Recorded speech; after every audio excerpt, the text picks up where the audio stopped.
Hey, what's up, everybody? It's me, Disbearity, and Mr. Derper 3.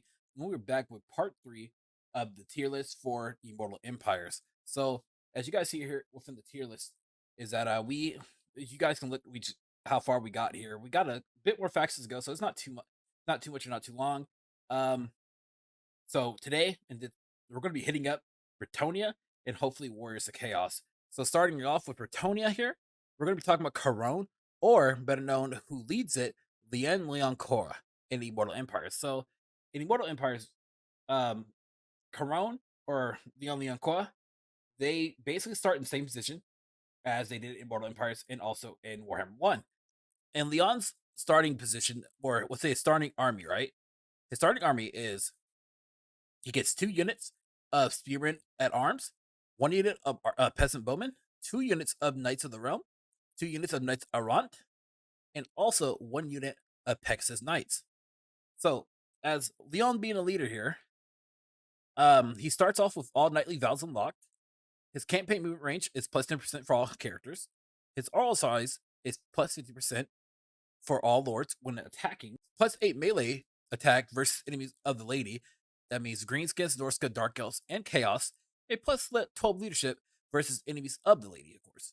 Now, the items that he obtains, he gets a Barded Horse, a Royal Pegasus, a Hippogriff or Hippogriff Knight, but I believe that's only multiplayer, and also Bequeath.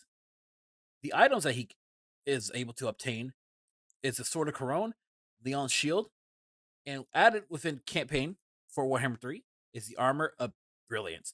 So, with that said here, Derper, we're going to let you go off on what you think, or more details with. Well, considering it's Bretonia, Bretonia have their own unique mechanic with a peasant system because they have two different types of units. They have peasants and then they have knight. Every time you recruit a Bretonian lord or a Bretonian damsel lord, you each have to pledge a vow. And there's three different types of vows. Since King Leon active has all three of his vows unlocked, that means he has greatly reduced upkeep in all tiers of cavalry. But whenever you play as if you just recruit a lord, you have to complete these vows if you want to reduce the cavalry for Bretonia, because Bretonia is a cavalry heavy faction with Chivalry. peasants. Make it's cavalry, not No, no, chivalry. no, it's chivalry. Chivalry. No, I'm talking about it's cavalry heavy. I'm not talking about chivalry yet. Oh, Goddamn. like Calvary injured. Okay, okay. I thought you were Yeah. like, okay, got no. Go ahead, go ahead, go ahead. So yeah. So each of the vows are different. So at the beginning, you can either rank up 5 times, being a province where 5 buildings are complete, or research 5 technology. And then the second one could be like win a battle in the sea desert, kill a legendary lord from a faction of the lady. And I can't remember the last one was for the middle option. And then the last one's like another defeat legendary lord from certain factions. Win 5 battles and or like loot or raise 5 places. And then after that, you eventually have all your vows complete, so all your cavalry be reduced. Same with when you recruit paladins as well. You could give them they've got vows too. So when you complete their vows, it Mhm. affects themselves. So they could be like get more melee attack, more melee defense. Um, get like at the end they get magical attack. They're basically that's the only way to get paladins for immortality. The rest for for damsel heroes, you can just recruit for the skill tree. Every Bretonnian faction has chivalry. So whenever you recruit certain lords or you do certain actions, you gain something called chivalry. And when you reach certain milestones of chivalry, you gain bonuses that help out your faction, as well as you can summon the Great Defender of Bretonia, the Green Knight, that summons for a period for a number of turns, which is a legendary hero that any Bretonnian faction can summon, as long as you meet the chivalry milestones and you each gain a charge. Yep, yep. Another unique thing about when you recruit lords from Bretonia, they have a skill which reduces the cooldown of the leadership active skills. So whenever you play a lord and you go down the red line, you have two skills. You have one that helps with leadership, and then an upgraded version that gives leadership and as well as either extra melee defense or melee attack. I think it's melee defense with Bretonnia, and then when you get Lionhearted, which is a skill, you reduce the cooldown by 50%. So that means you can spam it more and help out your frontline peasants who Mhm. have really low dealership to keep them in a fight. So King Leonlur starts in like the northern part of Bretonnia. He's really close to Norska, so don't be surprised if like you get bore on by like Wolfric or some of the Yeah, Norska he has yeah, factions. Norska to the north. He has also there's also Bellicor there too. Yeah, Be'lakor might not move down. He's probably just too busy chilling on the island and using his And portals my to go elsewhere. yeah, because my experience, either Bellicor usually even goes even further north to go fuck with the prince up there, or he usually goes over to Nagar's territory and starts fucking with him. Maybe. Um, Yeah. have you ever experienced Slaanesh coming down or Nakari coming over? No, I'm not really. I'm not really played Leon Lure as much. So Hmm. I mean, if anything, most of the times I play Nakari gets wiped out. So And usually for me, from the south to the southeast, there's a Borrow Legion or Heinrich Kemmler. yeah, Heinrich Kemmler usually gets wiped out pretty early, depending on how far you go. And yeah, then because there's usually because the Empire usually declares war on Per Heinrich and just try and stomp him out, and then you get Grom further south. But usually he doesn't really do much. Ground doesn't do much of it. He is there to be like basically an annoyance. And he's very passive. Hmm. And then you get the Wood Elves as well to the south, yeah, the southeast as well. But they rarely come out their forest, so just don't go to war with them because occasionally the Wild Hunt event triggers, and they just sometimes come out, and then they will fuck you. Oh yeah, true on that. So Uh, so yeah, Nakari's to the left. He might come out. But the one thing I'm worried about is sometimes the AI does questionable decisions. So who knows? Maybe you could just be chilling out of nowhere, boom, high elves declare war, and you're like, why? yeah, What? like I think that's just an Immortal Empires thing because the Immortal Empires has like a weird aggressive AI, which is going to be changing soon, where they just randomly just declare war for you for no reason, especially if they're like it's territory that they don't even like claim in lore. Which, like I said, that's gonna be changing in the future. Um, Yep. and of course, AI right now they're more so passive aggressive right now, and they're prone to a cat and mouse slash hide and seek thing and whatnot. So hide and seek means they'll attack, they'll run away, you have to chase them down, and they'll try to get as far away from you as possible, stuff like that. Kind of like guerrilla warfare, but it's really annoying. Um, Overall though, I want to say like with the Unlimited Course campaign, especially since it's basically just another translation over from his Immortal Empire. I'm sorry, Mortal Empires campaign. I give it because of how easy it can. Well, it's a challenge because you're messing with early game Bretonnia. Bretonia's early game can be kind of hard considering that they have peasant infantry. But later in the game, though, they do become monsters because throughout research they do get bonuses in order to, either have more attack or leadership versus greenskins or versus vampires or so on and so forth. Um, what would you consider giving Leon the Encore grade, Derper? What do you think?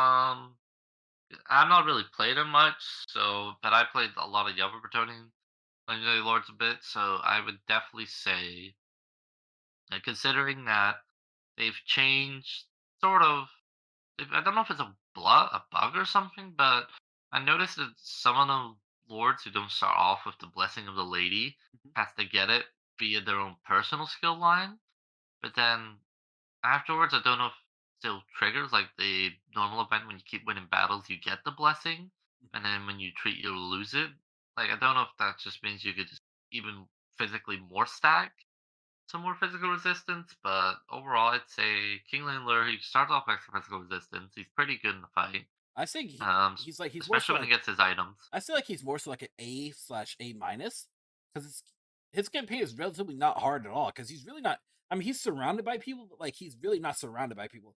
The only factions that you have to deal with is just Norska for the most part. They're just because they'll just come down, every so often and be like, "Hi, I'm gonna raid you," and then that's pretty much it. Or don't forget we do have Marenburg there too.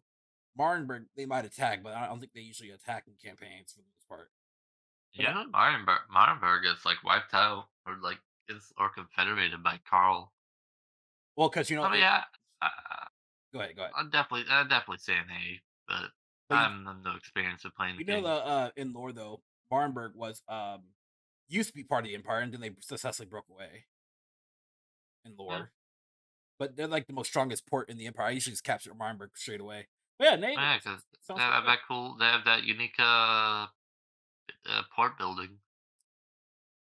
Okay, so the next faction we're going to be moving on to Albrecht. So keep this in mind. I don't have much experience with Albrecht because I haven't played his campaign for Warhammer 3, but I know that Derper has. So Albrecht as a leader, he's the leader of Bordelau. Bordelau was originally a faction that was part of the Bretonnia territory. I mean, they still are. Just now, his starting city or this faction in general has moved over to Lustria, which, as you guys know, the Lustria Bowl is happening over there, where you have Marcus Wolfhart, Bordelau, Lufa Harkin? yeah, Luca Harton, yes. Then let's see, you have Itza down straight in the center. Then after that, you have Clan Pestilence at the very almost close to the very tip, and then you have Tehanoan at the very tip of Lustria.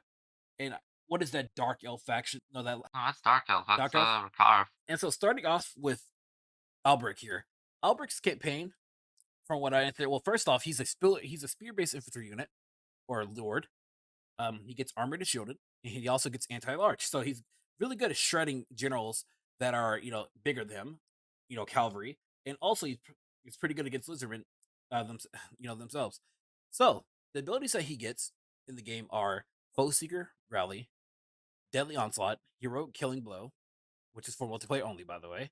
Spirit of Tempest, Hold. He gets Hold the Line, the Blessing of the Lady. His items that he collects are Braid of Bordelau and Wrath of the Manon. So throughout the game, he does get three types of mounts. He gets a Bard Warhorse, a Royal Pegasus, and Timpit. His starting units are, in my opinion, a little bit stronger than um Leon. But he gets 2 units of Men at Arms. He gets 3 units of actually let me take that back. Boop, boop, boop, boop. He gets 2 units of Foot Squires,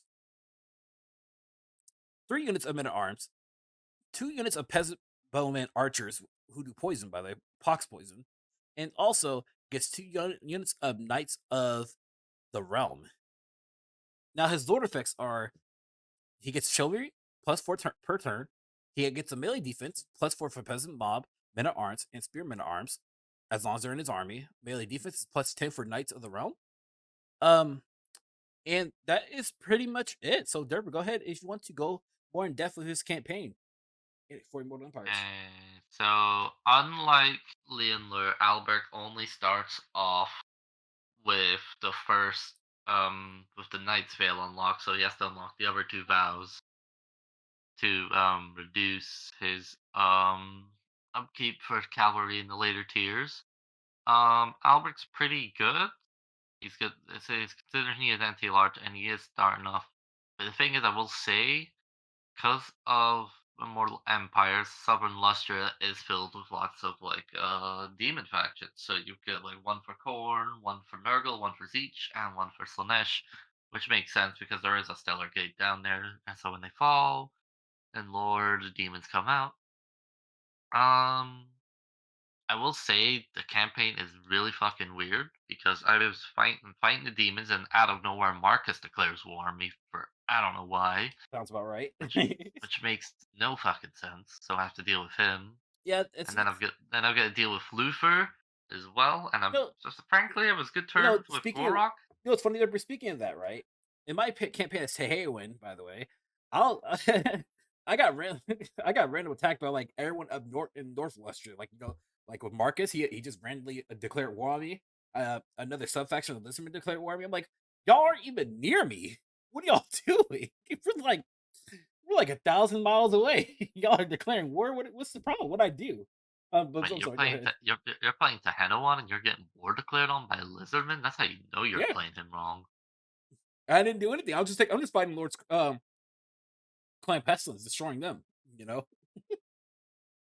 But hey, No, but yeah, he's I like him. He's a pretty good lord, especially when he gets his unique item and he has like two charges of a really strong wind spell, which is pretty nice.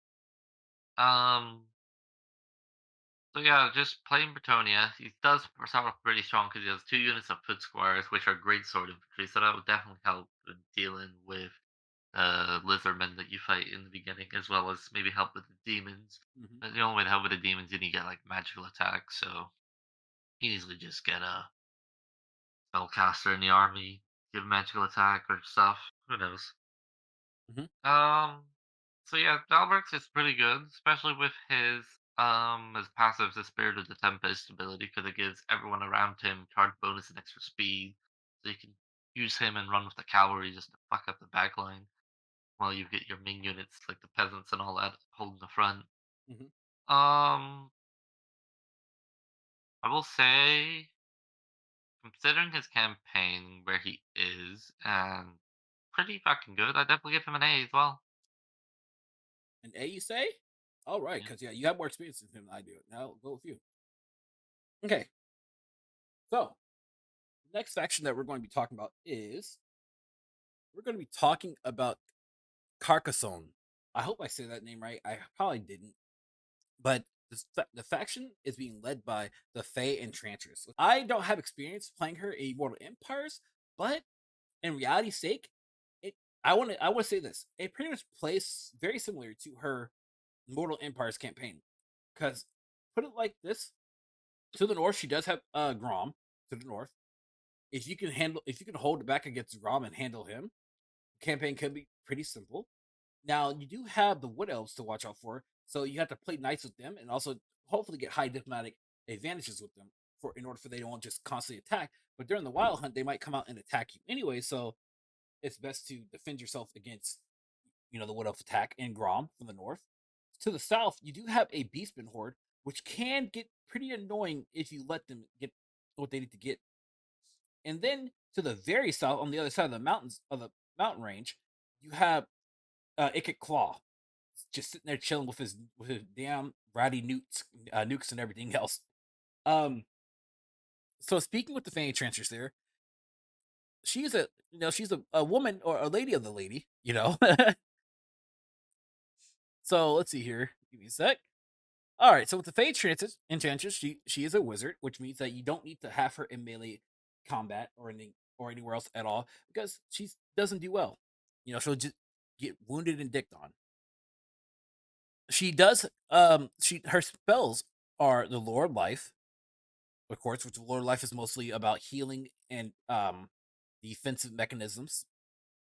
And campaign, she gets a couple abilities here. Of course, she gets Stand Your Ground and Rally. Her passive abilities are Arcane Conduit, Life Bloom, Mist of the Lady, The Blessing of the Lady.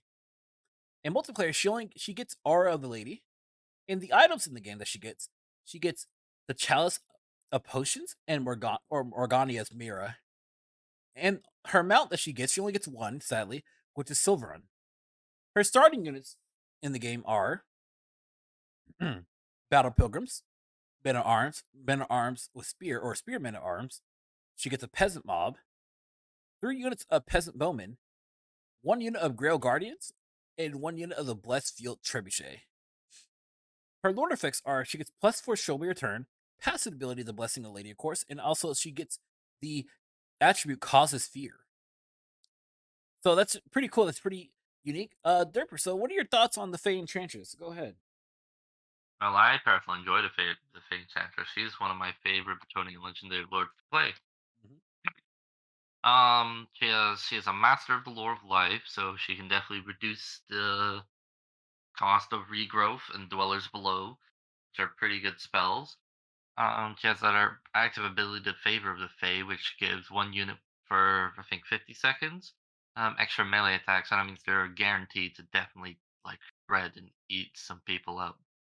Her army's definitely strong early game because she has that blessed field trebuchet, which is the difference between that and a normal field trebuchet is when it's blessed, it does no damage to your friendly units. So you can have all your peasants mob in on the enemy and just send your blessed field trebuchet just to blast them.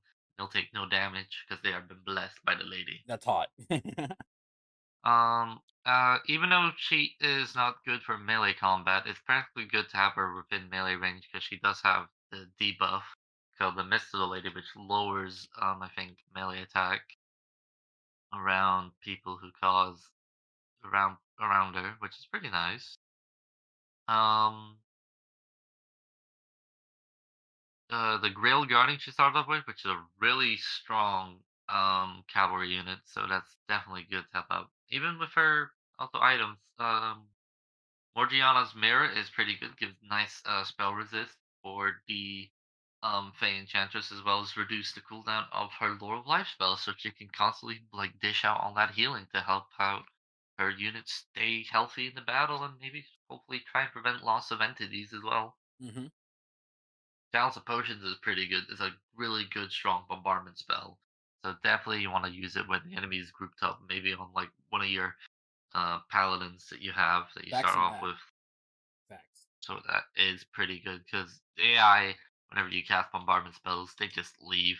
Not unless they're like really deep engaged in like melee, and then they just can, and they're just like fucked. Um,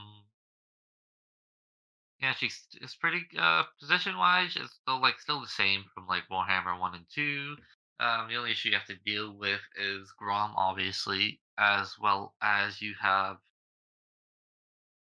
Morgor, who just comes up north after he just fucks around with fucking Thalia, Hmm. just like destroys them, as well as you get Ikit coming up as well via Underway Passage. But since you are the Fey Enchantress, you start off with decent relationships with Orion. So as soon as you increase your relationship bonus with the Wood Elves, you easily get Ooh, military alliance. relationships for Orion. I'm just kidding. Go ahead. Yeah, we have military alliance and defensive alliance. So you can easily work with him and take out Ikit as well as Morgor.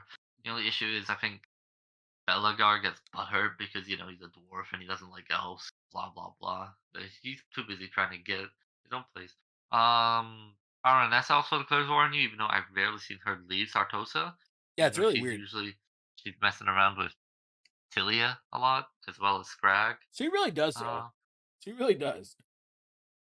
I will say, when you're doing the Bretonnians have a research that you can boost relationships with each of the other factions, but after you do that, you have an option to confederate with them. So be careful trying not to confederate too much, because even though you have a lot of land, you just I create mean, even more enemies. I will say this: not too much, but confederate strategically. Any Bretonnia faction can confederate. Well, well, not any. Let's take that back. Khorne and basically any mainland. There you go. Bretonnia faction can, but No, you don't all the Bretonnian factions can. You just need the research. As soon as you get the even research with even the Albricks. factions, yeah. Okay, As soon as you get the research in the tree, it pops up an event pops up to either confederate or you just do something else. okay, makes sense. But yeah, you don't want to. It's like you do want to confederate, just not too fast. So you have to confederate strategically, basically. At the end of the day, um, what kind of grade would you want to get Fade Trenches? Because I honestly, I kind of consider her like in the mid grade, which is like a B. And the only reason I consider her playthrough as a B is because she is surrounded by a lot more difficult enemies than her counterparts. Especially since you have Grom from the north. If Grom comes out and just starts his early harassment can be quite annoying. But also if you have the beastman come from the south, you're kind of sandwiched in. But that's why I say like it's all about the certain strategic things that you do. What are your thoughts though? I give her an A+. I really enjoy her. You could really play her well and get a good start, even though they got rid of the green skin invasion event, so you can't really farm levels. She's still pretty fucking strong. She's All definitely right. an A+. She's really good. How about this? We meet in the middle with an A minus. What do you think about that? Meet Okay. in the middle. Yeah, we can meet in the middle. Because Even though an A minus is worse than an A. I mean, hey, and it's still part of the A category though. And that's not meeting in the middle.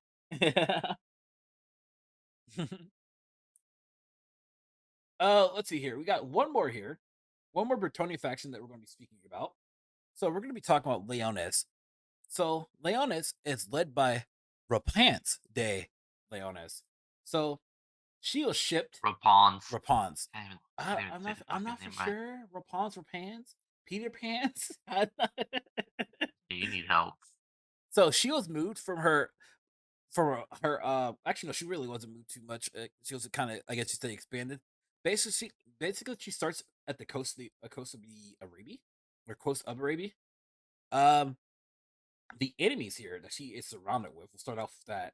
She's surrounded with the Arcane the Black. Yes, from the Arkham. southwest. Arkham the Black.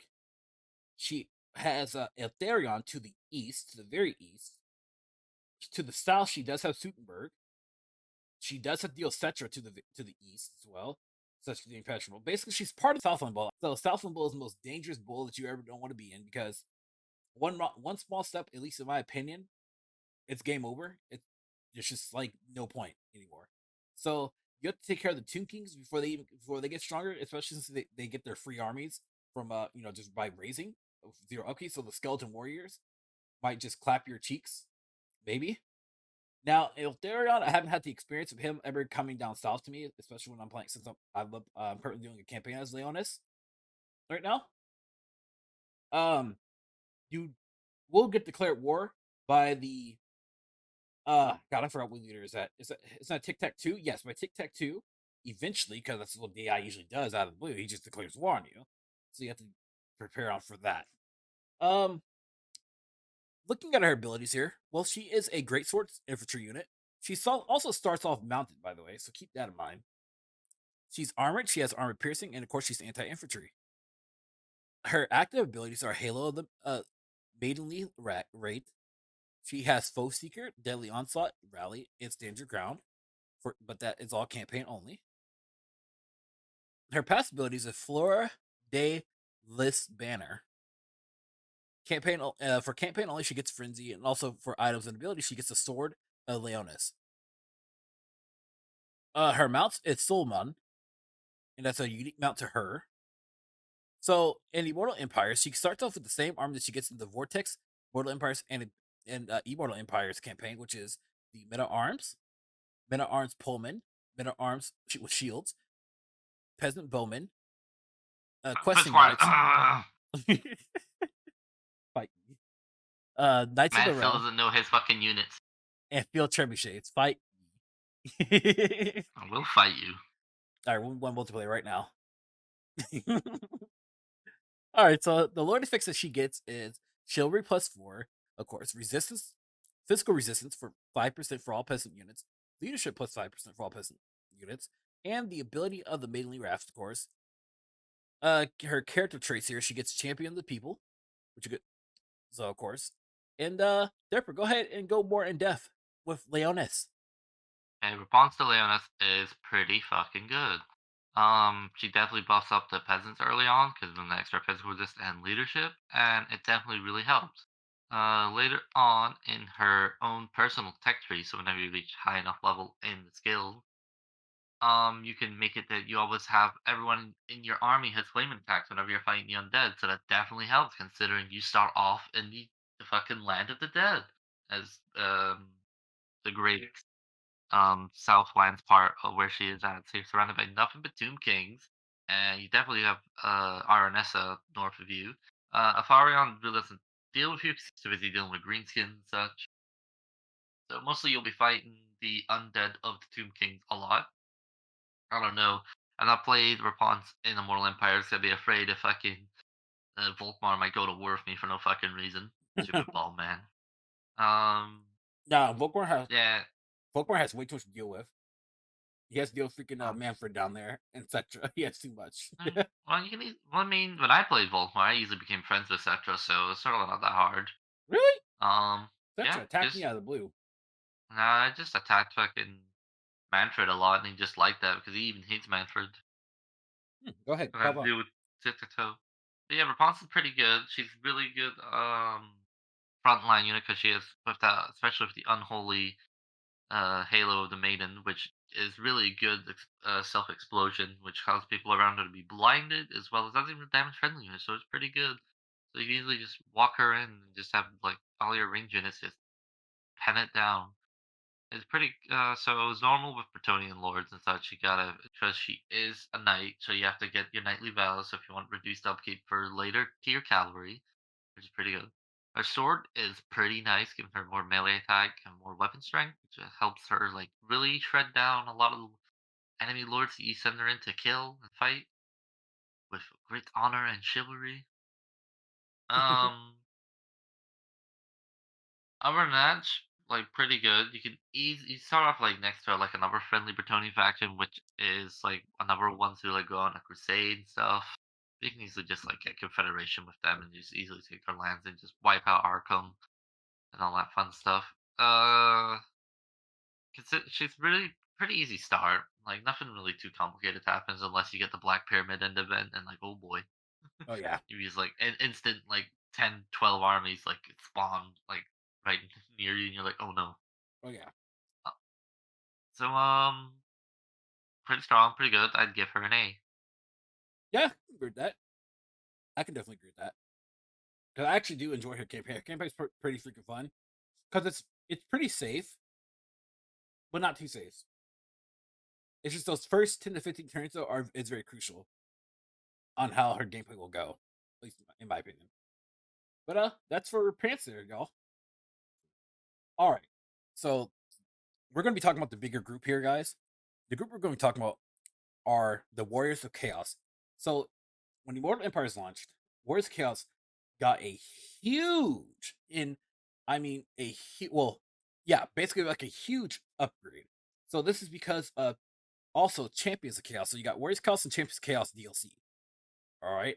So we're gonna let Derpert go before we head deep into Archeon. We're gonna let Derpert explain the changes that they made to all of Warriors of Chaos, so we don't have to repeat ourselves a lot. Go ahead, Derpert. Okay, so with Warriors of Chaos, they gave them a whole fresh makeup, like a little makeup lift and everything. Probably as we previously mentioned with um, I don't know when we talked a little bit about the demons a bit, tiny bit. So with the upgrade for the Warriors of Chaos or the update, they each of the legendary lords, and whenever you build lords, have something called authority. So there's five types of authority. You've got Khorne authority, Tzeentch authority, Nurgle authority, Slaanesh authority, and undivided authority. Depending on which lord you play, they each start off with a bonus to like the authorities. And with these authorities, whenever you increase them or decrease them, you gain benefits. So if you increase them, you have more casualty replenishment rate, less recruitment costs, less cost for the warband upgrade, which I'll go into detail, and I think as well as upkeep. So the higher on a certain authority you are, you are. So if you've played or heard of Total War Troy, they have a system in it. Whenever you recruit units, you can upgrade them to be better, so you can Yep, change them altogether. yep, So it's the same in here. So whenever you have your standard Marauder unit, you can later on upgrade them when they reach a certain rank, and as well as you have the research, you can upgrade them to Chaos Warriors. Because that's usually the idea is with in the eyes of Chaos, the more you do for them, the more they'll give you their glorious gifts. Now, whenever you so Warriors of Chaos also have the same units from the original games. You get your normal Chaos Warriors, your Aspiring Champions, your Forsaken, your Chaos Spawn, Marauder Horsemen, Chaos Knights, etc. But with this Warbrand upgrade, you can also not only keep them for Undivided, you can mark them for the other gods. So, for example, if you want to make your Marauders for Mark of Khorne, you easily can. And later on, you can upgrade them to be Chosen of Khorne, or maybe Blood Crushers as well. I mean, why not? Nothing wrong with that. As well as the Khorne Chariots. For Tzeentch, same thing. Same with Nurgle and Slaanesh, you can just upgrade them, and they each like have their own unique thing as well. Because whenever you give them a mark, so if you make them Mark of Khorne, they have reduced melee defense, but they have high melee attack and high weapon strength, as well as frenzy. If you mark them with Tzeentch, you give them a barrier and you give them magical attack.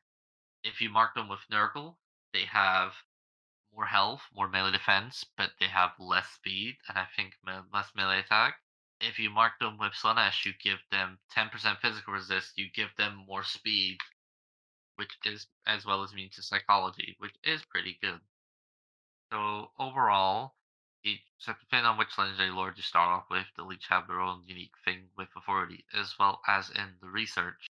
If you play as either Archeon, Kolek, Prince Sigval the Magnificent, or Be'lakor, you will have the same research tree than if you played as the other four with new DLC.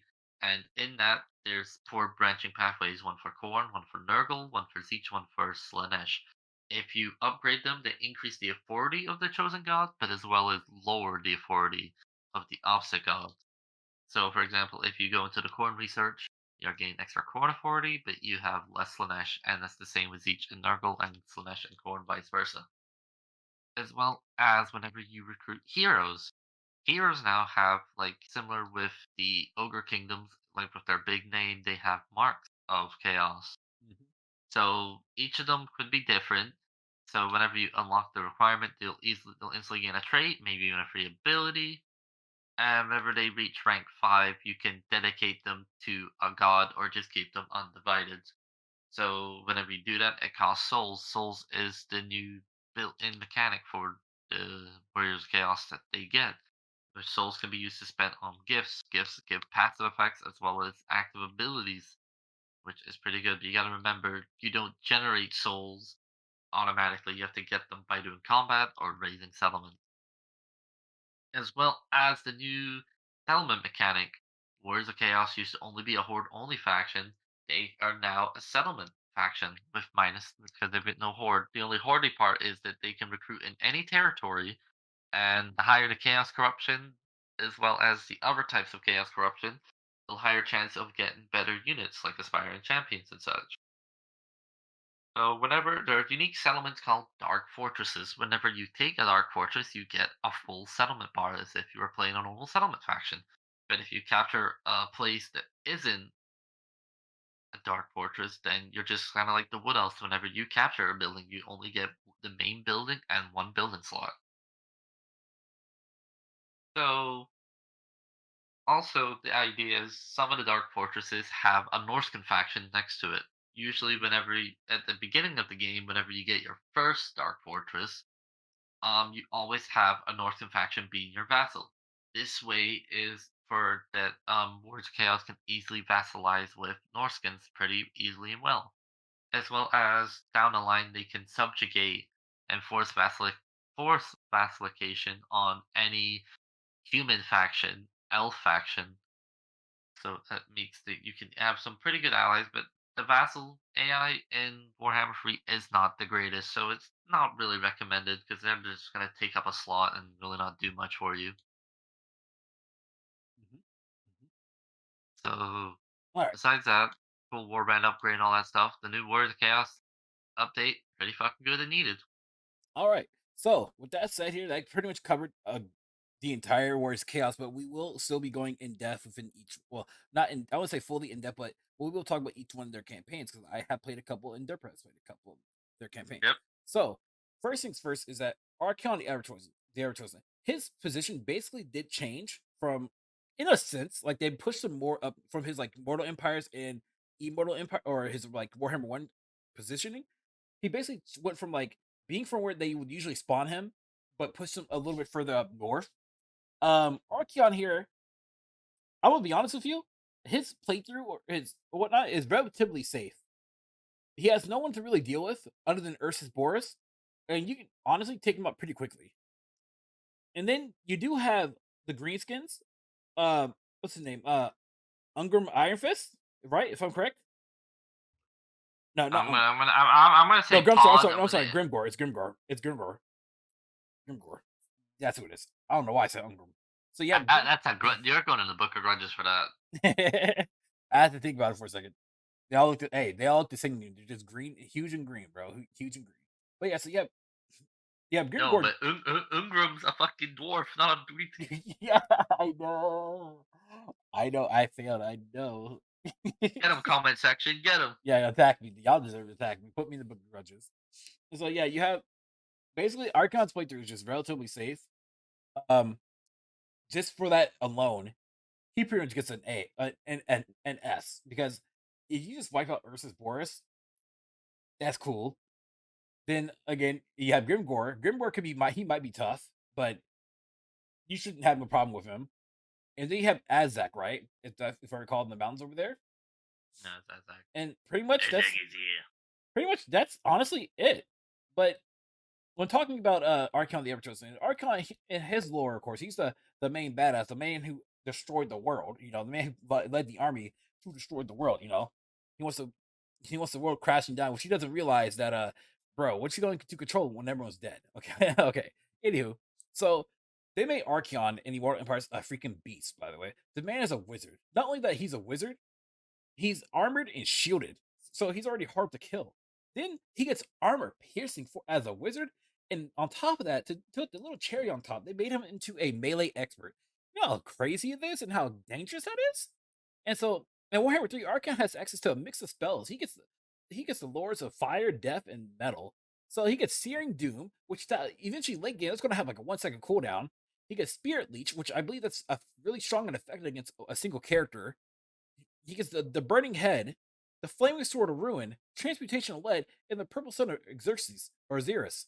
That's insane. Like, that's strong. So his active abilities that he gets is Foe Seeker, and for campaign only, he gets Deadly Onslaught, Rally, and Stand or Die. Multiplayer wise, he only gets Fight or Die. Now, passive abilities, he gets Paragon of Ruin, Kindle Flame, and for campaign only, he gets Arcane Conduit and Evasion. The items that he can attain within the game are the Slayer of Kings, the Eye of Shirian, the Armor of Makor, and the Crown of Domination. In Immortal Empires, the armor that he starts out with is 2 units of Chaos Warriors, 1 unit of Chaos Warrior like Khorne with Hailbird, by the way, 2 units of Marauders, 1 unit of Hellstriders of Slaanesh, 1 unit of Chaos Knights of Tzeentch, and 1 unit of Spawn of Nurgle. So he starts off with a mixed bag. So Archeon, just him being him, honestly, he's a god. It's that simple. He already gets an S for me, but go ahead, Dibber. What are your thoughts on Archeon? Okay, so with the update, they definitely gave Archeon a rework. Definitely. So in the previous games, he was just a pure lore fire wizard, so he had all the lore fire spells. Instead, they gave him a mix of fire, metal, and death. So that's a really good selection, especially because Searing Doom and Spirit Leech. You get Spirit Leech to help burn down the Lord whenever fighting him in combat, and Searing Doom to help deal with the clumped up units, deal with fewer units, which is pretty good. Um, Considering what they did to him, he is still pretty strong, especially with some of his items. Whenever he gets the Eye of Shireen, he gains a barrier, which is pretty nice. It's not much, but it's still there. The Slayer of Kings gives him really strong against melee, giving him a lot of melee attack, base weapon damage, and weapon strength. His Armor of Morkar gives him in an area melee defense and charge reflection. So what that means is whenever any unit does a charge reflection will reflect some of the charge bonus damage that the unit does in the charge back at them, which is pretty nice, especially if you're getting rushed by maybe if you're fighting some ogres, because there is some minor ogre factions up to the east-ish of Archeon near Colex area. Um, as well, the thing Archeon has since he is mostly undivided, he definitely wants to keep most of the undivided units. So you definitely want to get some pretty. You definitely want to get the chosen, or in this case, the aspiring champions later on, because when the research tree, you can give aspiring champions unique passives from each of the gods. So for Nurgle, you can give them regeneration. For Sphinx Slanesh, you give um devastating flanker maybe, but I'm not 100% sure. I've not really gone too deep with the tech tree. So Archeon is pretty fucking good in this update. I mean, he's always been good, but he's just even better. Considering the fact that he can easily get in there in a fight, dish out the spells, dish out the damage, and show the world why he will bring the end times and he will unite all of chaos under one banner. So definitely, he is definitely getting an S. Okay, so the next sword, guys, that we're going to be talking about here is none other than the monstrous ogre himself, who's, by the way, not just an any ogre, he's a dragon ogre. His name is Kolek Sun Eater, the most scariest, the most tankiest, chaos, undivided warrior that you will ever see. So Kolek here, first off, we're going to go with what his attributes are. So Kolek from the Jump Street gets armor piercing. He's a melee expert, and he also gets scaly skin with causes terror. So if you guys don't know what scaly skin is, just in case, scaly skin helps to dampen or deflect the damage caused by missile weapons, increasing this unit's missile resistance. So if you're ever going to focus Kolek, you need to have anything with missile armor or armor piercing in order to break through his armor. Otherwise, he's going to brush that shit off because that's Kolek. He's a god in that in that kind of way. Um, of course, he gets the encourage like any other lord. Again, he gets causes terror. So you need if you want to scare off some frighten, some smaller units, use Kolek to do the job. Um, he also gets, of course, with the missile resistance, it's 25%, and so 20 that's 25% of damage reduction. By the way, keep that amount in mind. I don't know, man. My words are slurred today. Just kind of speak in general. Yeah. um. So his active abilities are Lord of Storm and also Tempest Rage. For the campaign only, he gets Foe Seeker, Deadly Onslaught, Rally, and Stand or Die. Items that he gets is Skull Crusher. His starting army that he gets is 2 units of Chaos Marauders, 2 units of Chaos Warhounds, 2 units of Dragon Ogres, and 2 units of Chaos Trolls. All right, so that's it here with Kolek. By the way, the way he starts at is that all he has to really deal with for the most part is Grimgore. But if you can deal with Grimgore at the start of the game, his campaign is honestly fairly safe and pretty freaking easy to deal with. Now, eventually, whenever the Chaos Dwarves come by throughout their DLC, of course they will be probably a force to be reckoned with and down in the center of the map. But until then, Grimgore is his only opponent. Now, further south from Kolek is the Ogre Kingdom, or Greece's Goldtooth. But in my playthroughs, I've never seen Greece ever move too much up north. It's usually Grimgore that moves down south. You also to the east, you have both of the Cathayans, north and the south. In the south, Mao Ying and Zhao Ying. Ming. Other than that, Kolek, just because it's a safe position, and if you can deal with Grimgore, I give his playthrough an A plus to an S. And the only reason why is that that's just because you have to be able to deal with Grimgore. If you can deal with him early, you're fine. If you can't, then the playthrough's over with. But Derp, what are your thoughts on this? On Kolek Sun Eater? Uh, Kolek, they made him pretty good. They got rid of the negative penalty he used to get in the games, which was he gets negative penalty to ambush considering of how big he is. But they got rid of that, which is pretty good. Um, Another unique thing is if you keep Kolek in the game and late game when you have a lot of vassals, so whenever you have a lot of Norsemen under your belt, or maybe you subjugated some humans and elves, he gets his mass size increases as well as his weapon strength. So that means he will be hitting hard the more vassals he has under his belt. Considering he is a dragon ogre, he definitely wants to benefit from a dragon ogre army, considering he is one. Let's see. Yeah, so main threat is really Grimgore, but as soon as you take him out, you'll be fine. The only reason he's Grimgore really a threat is because the minor greenskin faction he deals with, one of their armies has a giant in it, so that's definitely going to cause issue for your other units. Not really Kolek and your Dragon Ogres, but it's just going to cause much issues. But if you easily wipe out Grimgore, it should be like smooth sailing, unless you decide, and ultimately after you deal with it, you can decide what you want to do. You can decide to keep going southwestist if you want to just stomp on some more dwarfs and just conquer the mountains, or if you want to go east and invade the great lands of Cathay and just pillage them a lot, or maybe you just want to go south and just fuck up some ogres and just eat them for like some yummy meals, like show them they can be eaten as well, even though they eat themselves kind of. Um, I mean, I've not really played much Kill but other than that, I just always pretty fucking good. Another unique thing about with some of the legendary lords of the War of the Chaos, some of them get early access to Regiment of Renown units compared to the other ones. So Kola gets his Dragon Ogre Regiment of Renown, so he gets the Dragon Ogre Regiment of Renown pretty early. So that will definitely help because they have they have that Lore of Heaven spell, which is the like vortex one. I think Thunderbolt or something like that. I can't remember.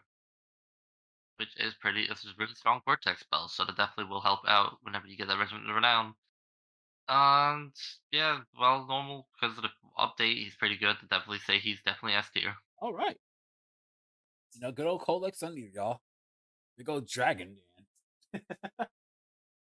Okay, so the next character we're going to be talking about here, or the next faction, is going to be Mr. Sigvald the Magnificent. So Sigvald, he leads the Decadent Host.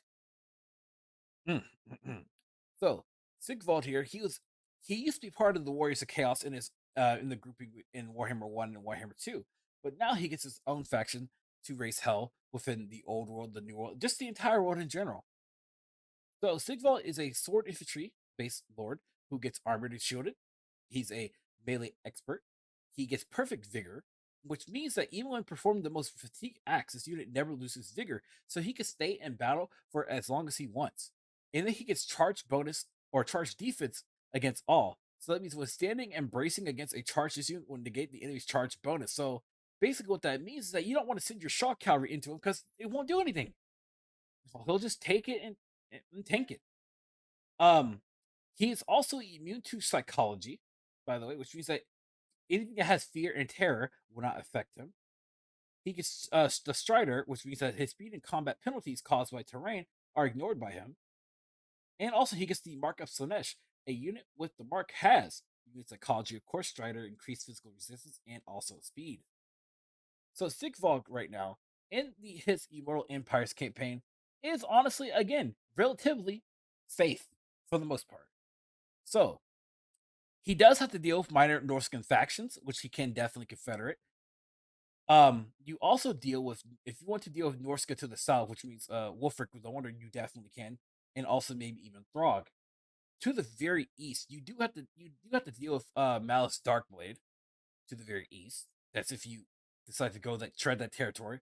Or to the west, you deal with Nagarth, or I think his name was Aleph Anar, correct? And also Crone Hellebron, if I recall. Um, to the very far west, there is Valkia the Bloody, but it will take Valkia some time to even get to you. But also, you have to deal with Be'lakor. Be'lakor, at least in a couple of my playthroughs, like to sometimes ride up north to go take that northern territory because Be'lakor starts on an island. Okay, so with that said here, the active abilities that our boy Sigval gets is Foe Seeker, Deadly Onslaught, Rally, and Standard Eye. In multiplayer only, he gets Slippery and Mortal Blow. His passive ability is Paragon of Excess. Campaign, he gets Fiendish Musk. And the items that he gets is the Silver Slash and Auric Armor. In the Immortal Empire's his starting army is pretty simple. It's just 4 units of Chaos Warriors, 2 units of Chaos Marauders, 1 unit of Chaos Chariots, 1 unit of Hellstriders of Slaanesh, and 1 unit of Spawn of Z. I'm sorry, Spawn of Slaanesh. Now, Derper, go ahead and go more in depth with Mr. Sigvald the Magnificent, the pretty boy himself. Well, Sigvald is by far out of the base three one of my favorites, and I really love playing him.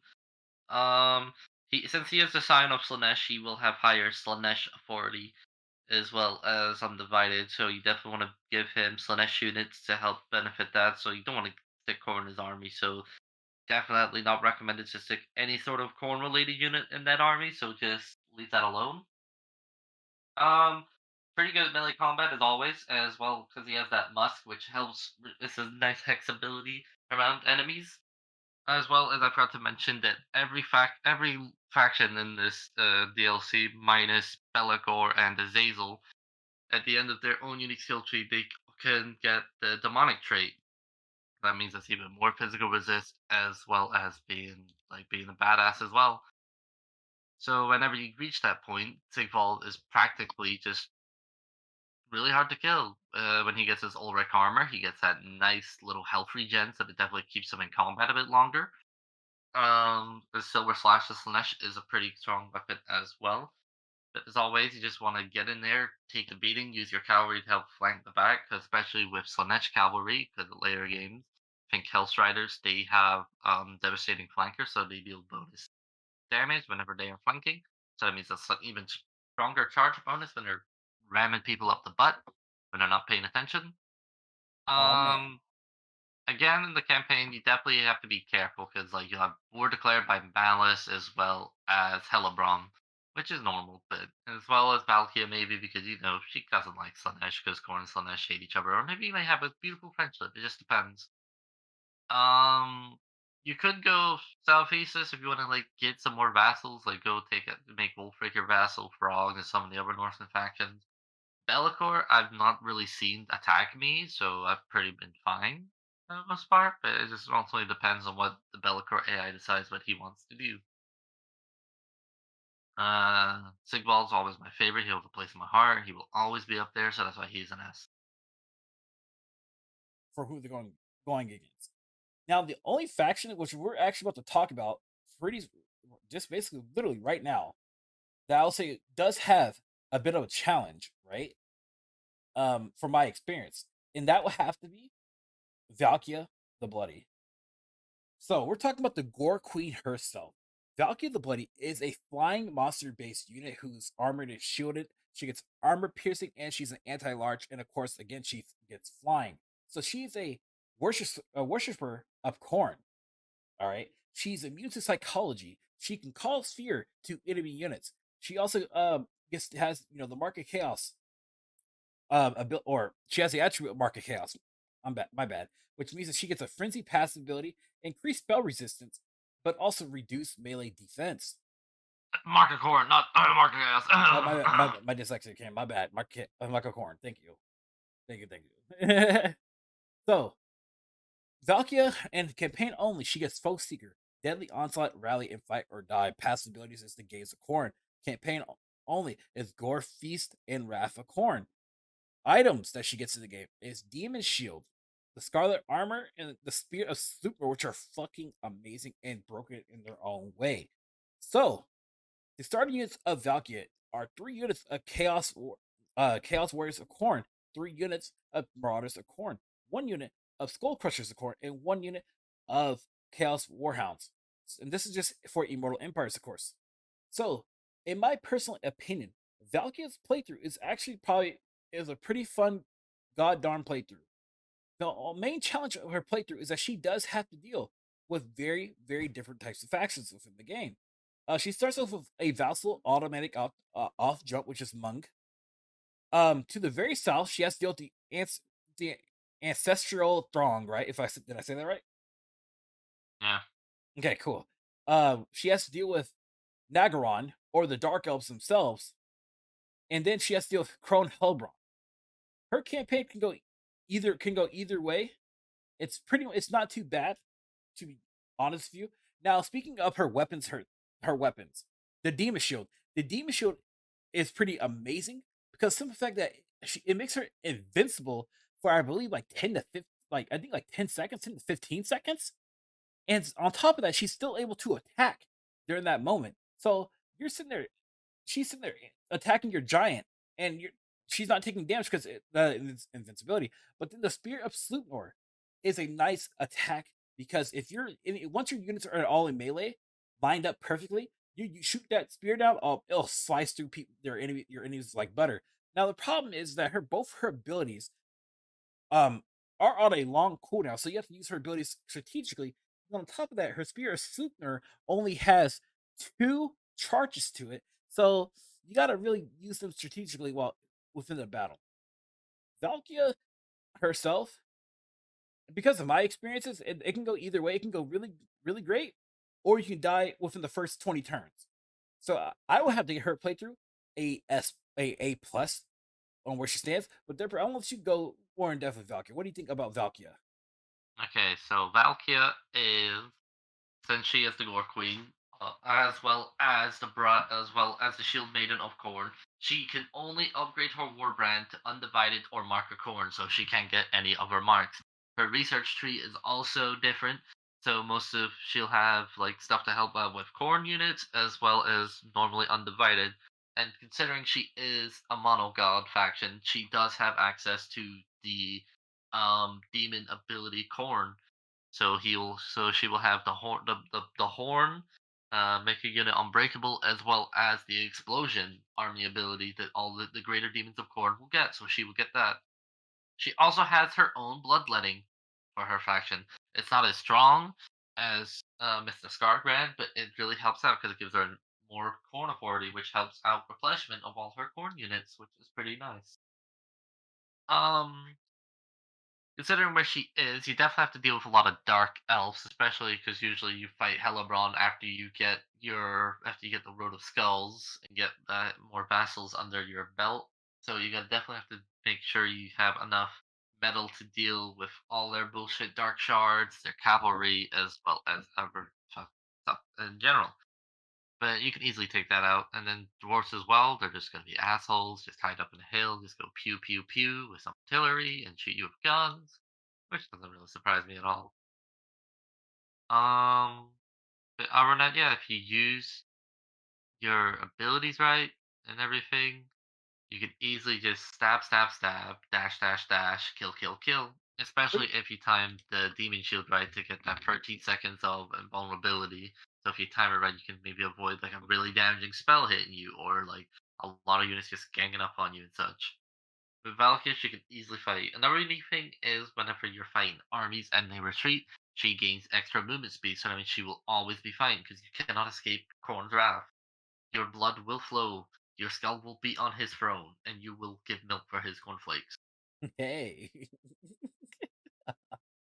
So I think personally, for I've not really played Valkyria in Immortal Empire as much. I did play her in Realm of Chaos, which was pretty fun. I do enjoy the unique uh, Champions of Chaos ending. You don't have to really deal with the fucking get the souls from the realms, but it's pretty fucking good. But yeah, I will say I love her. She's really good lord. I wouldn't go too far as my companion here who wants to get stepped on by her. Hey. Even inspired his new logo after her, which isn't sus at all.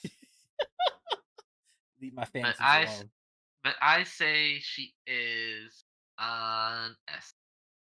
We're going to be going on talking about the duo themselves, the twins, the damnation, Village, the Courseling. So I personally just got done doing a playthrough of Village, and Village's playthrough is actually quite fun. But I will say this automatic from the start of this from the start of this, he already gets an S. The reason why he gets an S for me is that he starts so safe that the campaign is fun, but it's also boring because the main factions you have to worry about is the Cathayans, which is like Mal Ying, and also her brother, and also Clan Etchen with Felhart. In my experience, Felhart pretty much doesn't fight you at all. He wants to be best as a friends with you. And then with Cathay here, you might think that you have to fight the snake, the what do you call it, the faction that's holding the snake gates. No, you can just teleport in her territory and fuck her up from the inside. That's how beautiful Village is. So Village, him being a Tzeentch faction, he does get a barrier. That barrier is amazing, and it also has the most wicked barrier region within this game, honestly. So speaking of Villager, Village again, he's a spellcaster, he gets armored, and he gets barrier. And by the way, keep this in mind, he does pretty well of him for himself in melee combat because his brother Thoman is doing the melee combat while he's sitting there casting the flame of each every 5 seconds, literally every 1 to 2 seconds, honestly, because you can get his cooldowns down that low. So the only lores or the only spells that Village knows are the lore or is the lore of Tzeentch. In campaign only, Village gets Foe Seeker, Deadly Onslaught, Rally, Stand or Die, or Winds of Change. Or I'm sorry, and Winds of Change. Passive wise, abilities are the Twisted Twin, Fires of Change, and Paragon of Change. Campaign only, he does get Arcane Conduit and Prismatic Plurality. Plurality. I know I butchered that, but hey, whatever. Item wise, he gets Vessel of Chaos. His starting units are pretty freaking nice. He gets Forsaken of Tzeentch. He gets 2 units of Chaos Warriors of Tzeentch, 1 unit of Marauder of Tzeentch, 2 units of Marauders of Chaos, 1 unit of Doom Knights, or Chaos of Tzeentch, actually, and 1 unit of Chaos Spawn. So his lord effects are he gets steal plus 15% of experience earned by other lords, and his passive ability, the Twisted Twin. And then last but not least, he gets a teleport. His teleport stance uses 25% less winds of magic. So, Village here, once again, just from my side, gets an S. But of course, we're going to let Derper go in depth on how he thinks Village is. A village, he is a mono god of Tzeentch, so he will only have access to Undivided and Mark of Tzeentch upgrades. So he can get Doom Knights of Tzeentch, which are basically a cavalry unit only for Tzeentch armies, or as well for Chaos, so if you have access to the Mark of Tzeentch, which are the Flying Disc Knights that you see Kairos have in the trailer for him versus the Northern Provinces. So village, if you get the right items, the right followers, and you get his like all his spells and his personal line and his quest item, he is unfucking killable because he has his unique item gives him barrier replenishment every time he casts a spell, and whenever. So he has. So if you really give him low cost in his Winds of Magic pool, and you have high reserves, and you just start attacking using spells, he will never fucking die. He's just always replenishing that fucking barrier. Another unique thing is because of his own thing, the Twisted Twin. He is a hybrid lord because he's a spellcasting and a melee lord. So whenever he is deep in the melee sauce, he gains extra melee defense. The thing with the Twisted Twin is you get more melee defense, melee defense, melee attack, and spell mastery. And the thing you can never get it for being in for being in melee combat, or just casting spells, which is always going to happen. You're always going to be in melee combat. You're always going to be casting spells, so you're going to be pretty fucking strong and hard to deal with. Considering his start position, he starts outside of the Great Bastion. So that means after you deal with as soon as you deal with the minor chaos factions around you, vassalizing them, you stomp right into Cafe because he could easily just go over the wall with his teleportation stance. So you can just ignore the Turtle Gate, Dragon Gate, and Snake Gate and just go straight for the province. Just go straight for them yummy provinces, spreading all that yummy siege corruption. Being a mono god to Tzeentch, you also have the demonic army abilities of Tzeentch. So you have the augment of winds and magic. You also have the two bombardment spells, which are pretty nice. You also have teleportation stance, which he gets reducedly cost, but teleportation stance costs winds and magic, so be careful. He has access to the changing of ways, but not as an in-depth one as Kairos, only a slight one. One of the unique ones he can do is give an army, any army he clicks on, like instant boom, 400, or not 400, 4 chaos spawn of Tzeentch. As well as you can steal 50 Winds of Magic reserve from an enemy and give it to Village. So that's pretty good. Give him more Winds of Magic to make sure even after you teleport stance, you get lots of Winds of Magic to start casting spells. So I played him a bit in the Immortal Empires, and it's pretty. As soon as you like deal with all, get the minor chaos factions, vassalize and stuff, you can just teleport stance in and just fuck with Meow Ying and such, which is pretty good. But yeah, I'd definitely give him an S. Yep, because that's where he belongs. That's where all chaos champions of chaos belong. Yeah. Yes, sir. We're being dead serious, by the way. Champions of chaos is something different. Y'all. They are something different. All right, so the next faction that we're going to be talking about is the Fat Man himself, the Doctor of Potions, the Doctor who wants to heal you for, and just, I mean, I wouldn't say you can call you heal you. I mean, he just wants to kill you in reality here. We're going to be talking about Festus. So Festus, he runs the Funko Dice, if I recall correct. So Festus's campaign, in my experience, y'all, he a bullshitter. Festus is so great that he literally ruins the Empire. Literally, single handedly. Carl Friends ain't got nothing on Festus. If you don't kill Festus within like the first like 20 turns, he just ruins the entire campaign. Because first off, you have to go against the Empire minor factions, and they're brush them off easy, right? Then you have to deal with Costlin and maybe Katerin of Kislev. But here's the thing: if you don't bother them, at least in my experience, they won't bother you. So you can literally just rummage through the entire empire, can't going through the entire empire, seeking down or bringing in that Nurgle poison, that Nurgle bloatations, that Nurgle anything Nurgle disease, just to like ruin each day. So yeah, Festus is he's different, y'all. He's that's all I can really say. The man is different, but I do love his playthrough. So Festus is the kind of character that is very unique in the sense of like the way how he gets his abilities. First off, um, so anywho, first off, Festus is a wizard or spellcaster. He gets mutually exclusive abilities. So if you guys don't know, this means that he has two or more abilities that are part of a mutually exclusive group. Abilities within this group cannot be activated at the same time. One of it. So example here, when he starts off as he gets a potion of basically a potion of damage and a potion of healing. They cannot be used, or so it's basically called healing elixirs and harbinger of pestilence. So healing elixirs basically heals your entire army in the or in his I think his leadership aura for I think like 0.5 second per second. And then you have Harbinger of Pestilence, which basically does the opposite, which does damage. So in the campaign, he gets Rally or Standard Die. He gets his passive ability, which is the Children of Nurgle. Campaign only again, he gets Arcane Conduit, Evasion, and Slime Trail. and his item ability is Pestilent Potions. So the starting army that he gets is 2 units of Chaos Warriors of Nurgle, 1 unit of Chaos Warriors with great weapons, 2 units of Marauders of Chaos, or just Marauders, 1 unit of Chaos Giant, and 1 unit of Chaos Trolls. So Festus, by the way, once again, he's surrounded by the Beastmen, and also Empire minor factions. He's surrounded by the Empire to the southwest. He's surrounded by Draika to the southeast. He has Kostlin to the northeast and Katarin to the east. And then at the very south, he does have deal with Balthazar Gelt. So Derper, what are your thoughts on Festus, on the most greasiest man, chubby man himself? What are your thoughts on him? Well, Festus is a mono god to Nurgle, of course, so he only has undivided and Nurgle units just in his army. Um, as well as with Kugaf, he has his own unique plague mechanic, so he can easily make plagues on settlements and some of his lords. So and later on skill trees and as well as commandments and provinces, he can increase that plague, so easily you can help spread it along and just really mess up some people's days.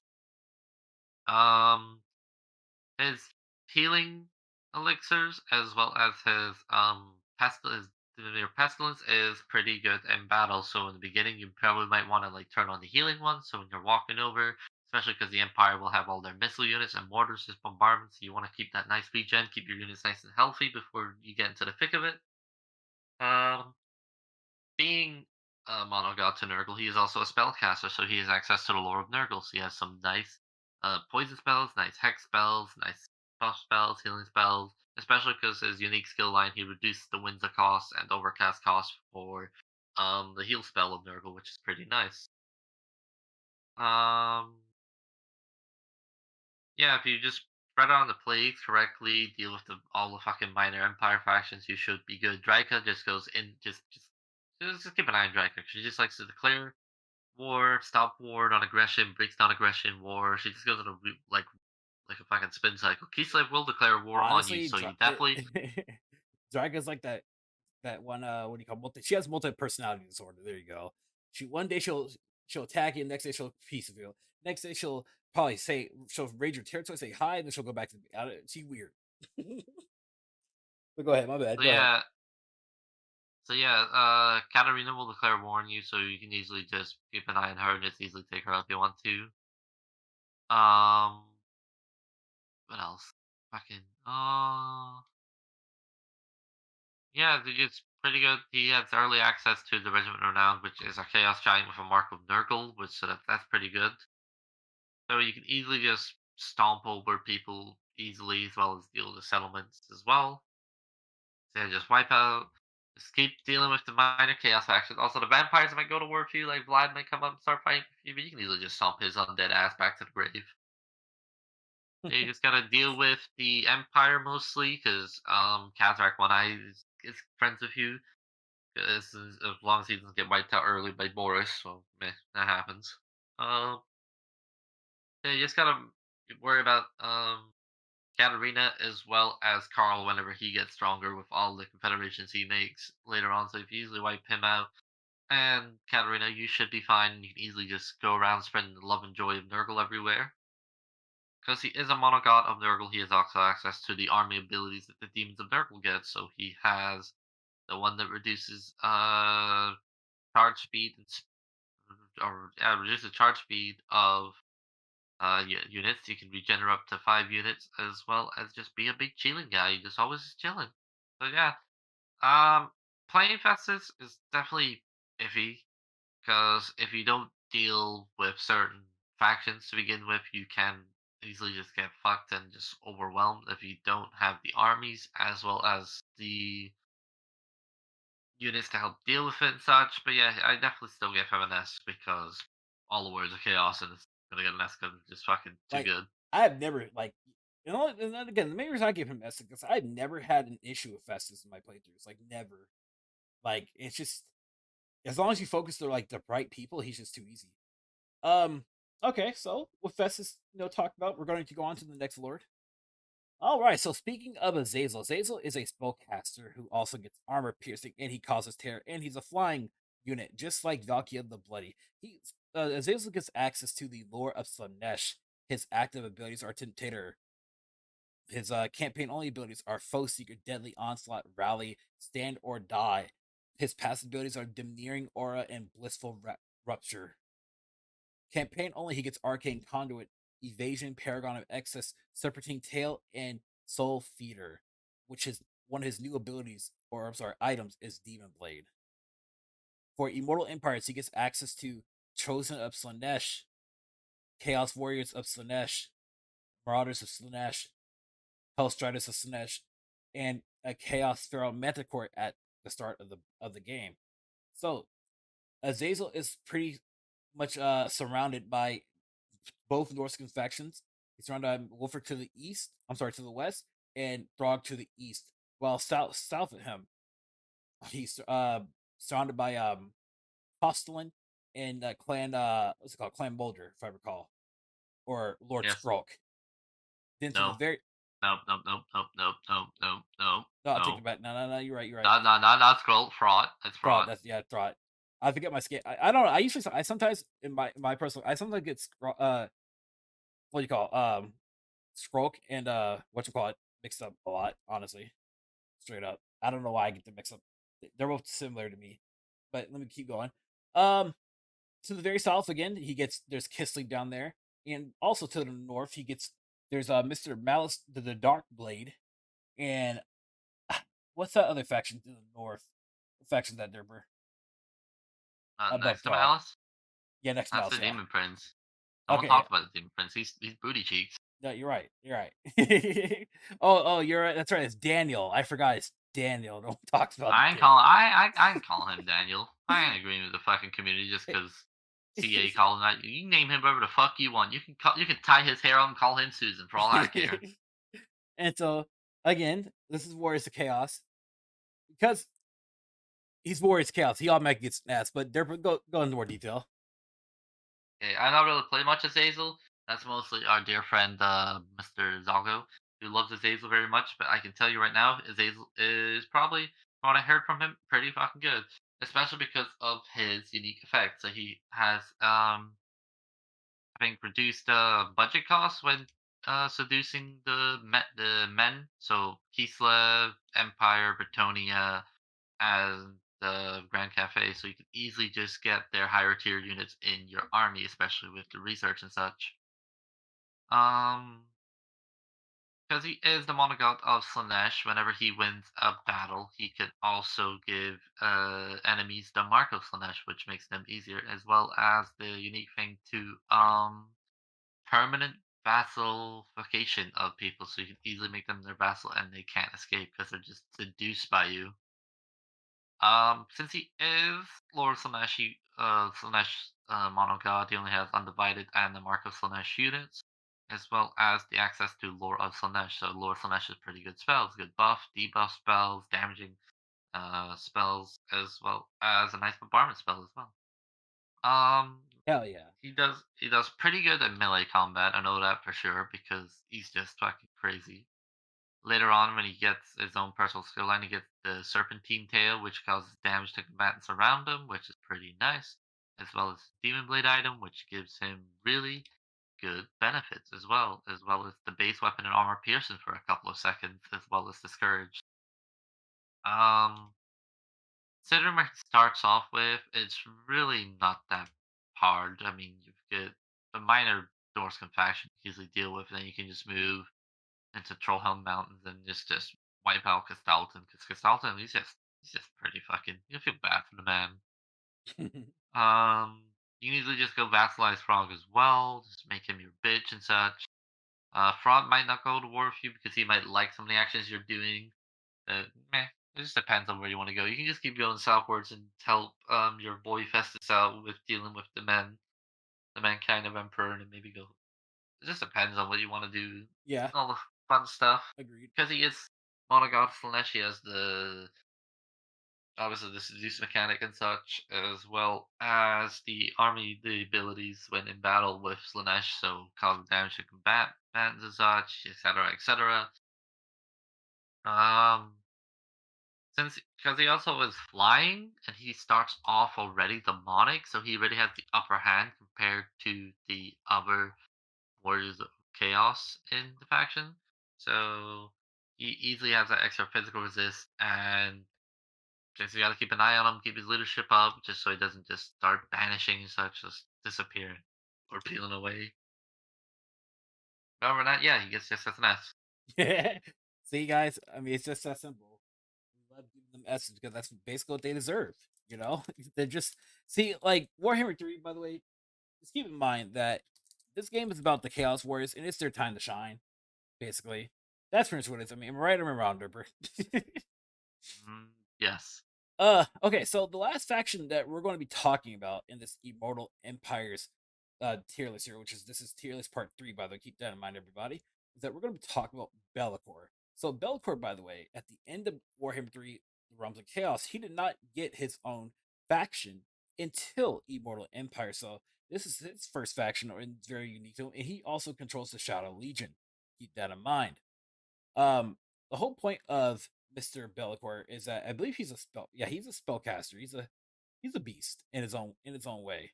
So actually, scratch. That, I'll take that back. Yeah, no, never mind. Yeah, he's a spell. He's a strong BC sexy man. He's a demon prince, by the way. So of course he's a demon. So that means when he dies, he withers away. He gets armor piercing. He has flying. He's a spellcaster, and he also causes fear. The spells that he gets right are Shadow Shroud, the Dark Master. Campaign only, he gets Foe Seeker, Deadly Onslaught, Rally, and Signature Ground. Passive abilities, Lord of Torment, Whispers in Darkness, and Smoke and Mirrors. Campaign only, he gets Arcane Conduit and Evasion. And the items that he gets, or a unique item to him, is Blade of Shadows. So he is a Chaos Undivided faction leader. So he gets Bloodletters of Khorne, Demonettes of Slaanesh, Chaos Warriors, Plague Bearers of Nurgle, Chaos Marauders, Pink Horrors of Tzeentch, Spawn of Slaanesh, and Spawn of Tzeentch. So that's a pretty mixture of a starting army there. Belcourt in his campaign is pretty much again on Mag S. First off, he starts off pretty goddamn safe.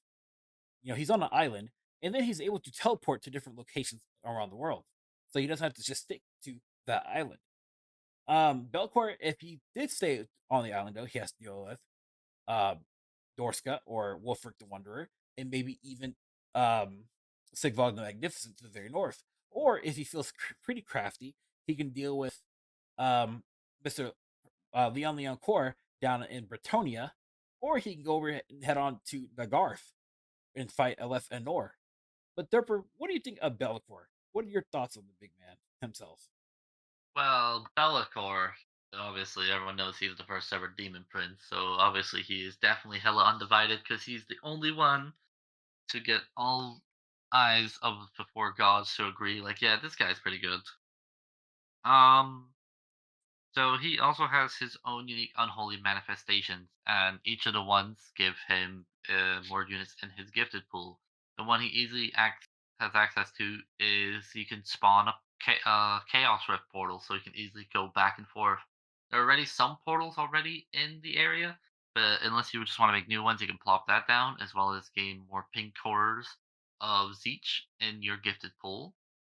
Um, the ability he starts off with straight off the bat, the Shadow Shroud, gives him a strong 40% ward save, and he and which is pretty good early on in the game. So he can go in, deal some damage, and barely take a hit.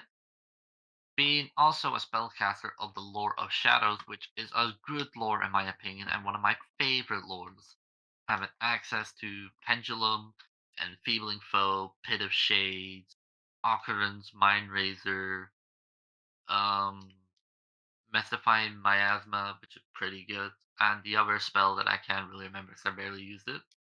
Um, he definitely wants to benefit more from the demonic units, but you can still keep the mortal units in, so you can have some chosen of each of the factions or some aspiring champions, whatever tickles your fancy.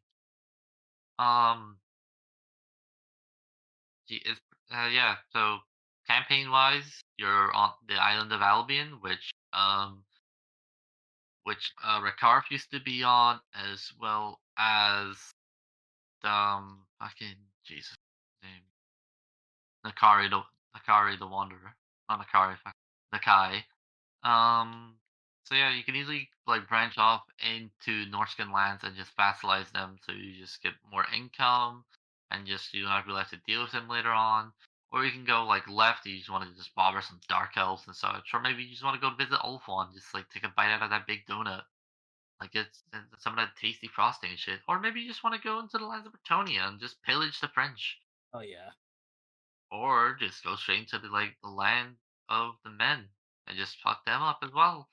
I mean, you have so many options, especially because you just need to open a chaos rift. You can easily just loop back and forth, especially just recruit armies at your mainland, just loop them over.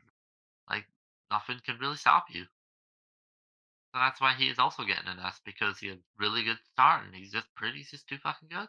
Yep. I mean, that's pretty much every single freaking Warriors of Chaos. So they're just that good, y'all. They're just that good.